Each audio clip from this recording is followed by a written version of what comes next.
Hi friends, అందరూ ఎట్లున్నారు? మంచిగా ఉన్నారా? లాంగ్ వీడియోతో మేము ముందుకు వచ్చిన అనమాట. చికెన్ పకోడీ చేసిన మీతో షేర్ చేసుకుందామని. ప్లీజ్ నా ఛానల్ ఎవరైనా ఫస్ట్ టైం చూస్తే ప్లీజ్ నా ఛానల్ సబ్స్క్రైబ్ చేయండి. మీ వంతు కొంచెం చిన్న సపోర్ట్ చేయండి. బోన్స్ లేకుండా 1/2 కిలో చికెన్ తీసుకోండి. ఫస్ట్ చిన్న చిన్న ముక్కలు కొట్టించుకోవచ్చు, పెద్దగా కూడా కొట్టించుకోవచ్చు. మీ ఇష్టం, మీకు ఎట్లా ఇష్టం ఉంటే అట్లా. అందులో కార్న్ఫ్లోర్ ఉంటే కార్న్ఫ్లోర్ వేసుకోండి, లేకపోతే వరిపిండి ఉంటుంది కదా అది వేసుకోండి. కొంచెం శనగపిండి. పసుపు ఎందుకు వేసుకున్నా అంటే కలర్ కోసం అన్నమాట. ఇది ఫుడ్ కలర్, అది వాడొద్దు కదా, హెల్త్కి మంచిది కాదు, అందుకని అది వేసుకొని కొంచెం ఉప్పు, సరిపడినంత కారపొడి.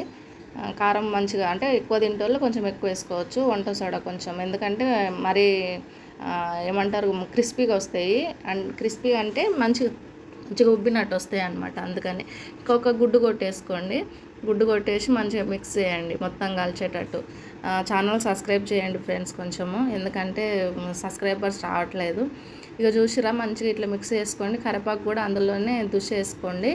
కరివేపాకు అందులోనే వేసుకుంటే మంచిగా అందులో కలిసిపోతుంది. మళ్ళీ తర్వాత కూడా వేయించుకోవచ్చు, కానీ కొంచెం అందులో వేస్తే దాంతోపాటు మంచిగా టేస్ట్ ఇంకా మంచిగా అనిపిస్తుంది అనమాట. చికెన్ పకోడీతో పాటు ఏ పకోడీ చేసినా కరివేపాకు, పచ్చిమిర్చి అందులో కలిపేసుకుంటేనే బాగుంటుంది. ఇట్లా కలిపిన తర్వాత ఒక 10 నిమిషాలు 5 నిమిషాలు అట్లా మూత పెట్టండి. తర్వాత బాండీలో నూనె పోసుకొని మంచిగా హీట్ అయ్యేదాకా కొంచెం ఒక 5 నిమిషాలు అట్లా పెడితే అయిపోతుంది.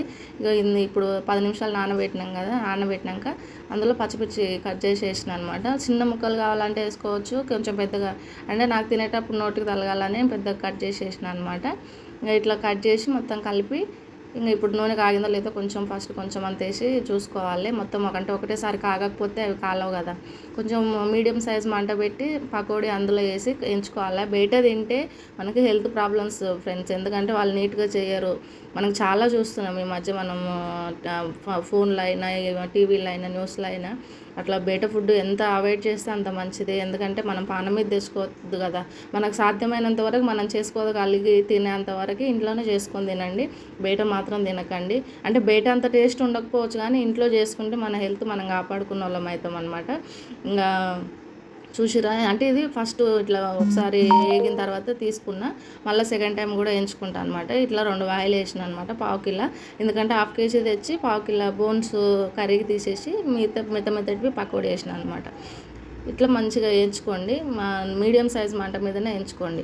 చాలా సూపర్గా ఉంటుంది. మీరు బయట తిన్నదానికంటే కూడా బాగానే ఉంటుంది. ఎప్పుడైనా సరే ఇంట్లో చేసుకొని తినడానికే ట్రై చేయండి. బయట సిచ్యువేషన్ ఇంకా డిమాండ్ చేస్తే ఏం చేయలేము, తినాలే తప్పదు, చచ్చిపోతాం లేకపోతే. అందుకని ఇంట్లో చేసుకున్నంత వరకు అయితే, ఇంట్లో ఉన్నంత వరకు ఇంట్లో ఏదొస్తే అది చేసుకొని తిన్నూరి. అంటే ఉత్త పెరిగేసుకొని పచ్చిమిరపకాయలు ఉల్లిగడ్డను నంచుకొని తిన్నా ఏం కాదు, కానీ బయట మాత్రం తినకండి, ఎందుకంటే చాలా చూస్తున్నాం ఈ మధ్య. ఇక కొంచెం కరివేపాకు కూడా వేయించిన అనమాట. వేయించి దాని మీద కొంచెం టేస్ట్ కోసం అట్లా వేసిన అనమాట. చూస్తారు కదా, మంచిగా ఉంటుంది, చాలా సూపర్ ఉంటుంది. మా అమ్మకైతే మస్తు నచ్చింది. ఇక మంచిగా ఉల్లిగడ్డలు కోసి పెట్టిన, ఇంకా వాళ్ళు చేసినా ఇట్లనే ఉంటుంది, కానీ టేస్ట్ మాత్రం సూపర్ వచ్చింది. ప్లీజ్ నా ఛానల్ సబ్స్క్రైబ్ చేయండి, నాకు సపోర్ట్ చేయండి.